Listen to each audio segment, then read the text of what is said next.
വിശുദ്ധ ലൂക്കായുടെ സുവിശേഷം 9-ാം അധ്യായം 57 മുതൽ 62 വരെയുള്ള തിരുവചനങ്ങൾ.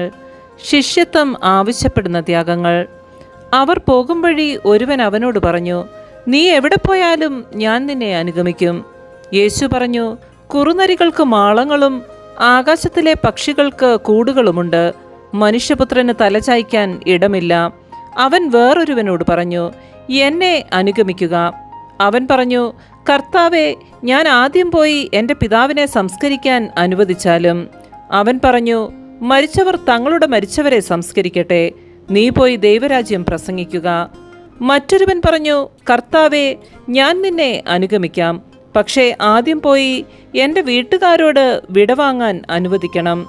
യേശു പറഞ്ഞു, കലപ്പയിൽ കൈവച്ചിട്ട് പിന്തിരിഞ്ഞു നോക്കുന്ന ഒരുവനും സ്വർഗരാജ്യത്തിന് യോഗ്യനല്ല. നമ്മുടെ കർത്താവായ മിശിഹായ്ക്ക് സ്തുതി.